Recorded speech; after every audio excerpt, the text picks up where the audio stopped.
like to report to you the final results of our study, which was funded by HCRI. And this year we've been participating in partnership with people from DAR, specifically Jamie Marchetti, and under the direction of Tony Montgomery. Well, this is Macaulay armata. It's probably the second most invasive introduced marine invertebrate in Hawaii. And it's particularly making its mark in Kane'ohe Bay. It is found in harbors throughout the islands, and I was just down at Honolulu Harbor a week ago looking over the edge by the Maritime Center, and I see now it's spreading into this area on the reef surface and probably going down the reef slope there as well. So anyway, we've been studying it for a couple of years, and our first year's findings and review, most of you have been to these, I think, repeatedly, so we'll just go through them quickly.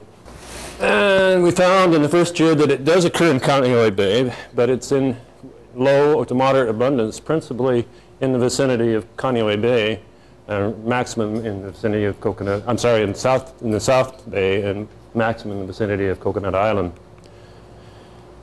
And although it can appear, because of its very colorful, showy appearance and its tendency to grow on top of living corals, to be a very major component, our first year study found that the maximum abundance that we found was about 6.5% average for two transects on Reef 4 near Coconut Island, and the maximum for any transect of about 10% of the total bottom.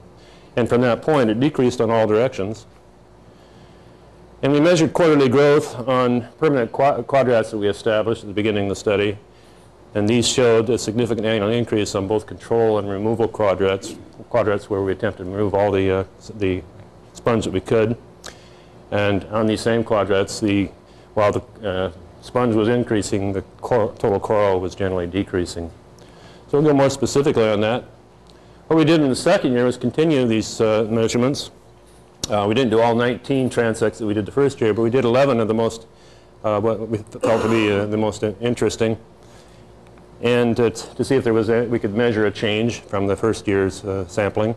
And we repeated quarterly measurements of sponge and coral on those quadrats which still remain from the first year. And as I say, it did this in partnership with the DAR people to train one person in the methodology, so in case they wanted to carry this on in any way, shape, or form after the HCRI-funded study.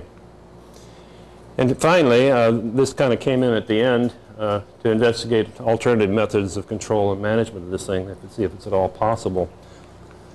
Well, these are the results from the first year's study. You can see throughout there are 19 sites throughout the bay. Most of them you can't see because that's mean either 0% coverage or vanishingly small of less than 1.5%. But in this vicinity, right around Coconut Island, the Coconut Island dock, this is Reef 4 here, you have this maximum abundance, and it decreases exponentially with distance, so that by the time you get to 1 kilometer away from this center of abundance, it becomes vanishingly small, less than 1%. Okay, so these are the transect sites that we repeated in 2006. 11 of them, ranging from Reef 44 up here in the North Central Bay down to Reef 1, right next to the Kane'ohe Yacht Club.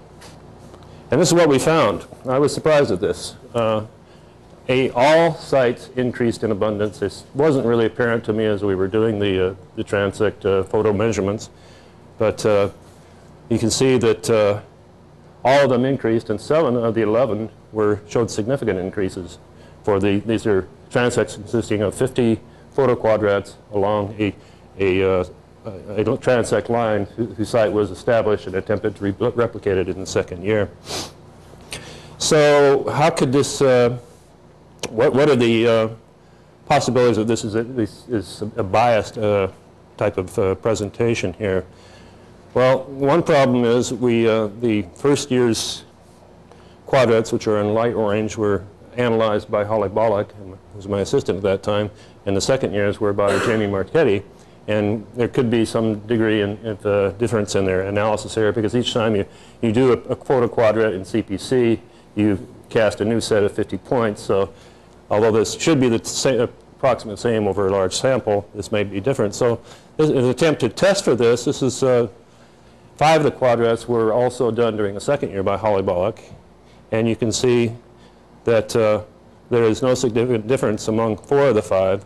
Only in this transect at reef 4 is there seen to be a significant difference. So it seems to be that the methodology was pretty well replicated by both analysts. The other possibility is that the transects weren't exactly in the same spot. And the indication, this is a possibility, is indicated by these are the total coral values which were determined. You can see that there were increases in most of these, and that many of these showed significant increases. So despite our best efforts to, using GPS, locate the transect lines in the same spot at the same depth, we could have been off. So how can we do about this? We can normalize the data and look at it in terms of the sponge coverage divided by the total coral coverage. And doing this, you can see we still have an indication there is an increase at all stations, and that now there are 3 of the 11 are showing significant increases. So conclusions, Kane'ohe is still maximum in this area surrounding Coconut Island and decreasing exponentially in all directions from there, but it appears to be increasing. The maximum we said before was 6.2% for 2 transects at reef 4 in 2004 and 5, and the maximum value now at 12.2%, which is at the south reef along Coconut Island, and that these increases were significant at 7 of the 11 sites for the raw data and 3 of the 11 sites when the data were normalized by coral coverage. And there was some indication of spreading into Central and North Bay. You may not have noticed, but there was a significant increase by both approaches to the analysis at reef 44, way up in the North Central, where very slight amount found, but a lot more than the 0 that was found there the previous year. The other aspect of the other approach to this was to look at these quadrats, permanent quadrats, which were set up in late 2004. And this shows you what was happening on one of these. This isn't necessarily typical, but it is show how you can have an impressive amount of growth. This is at the very first quadrat that was photographed in November 2004. This is how it looked this year, November 2006, 2 years later. So a substantial increase on that quadrat. And in the removal quadrats, this is the one that we were quite successful in removing most of the sponge to begin with. But as you can see, it gradually came back over the 2-year period. And this removal technique, well, HCRI likes a management aspect to any project, so I said, all right, well, we'll try. And we, at great labor and time, removed all that we could from 10 of these photo quadrats. And you can see this required from 13 to 23 hours of effort per extrapolated to meter square areas.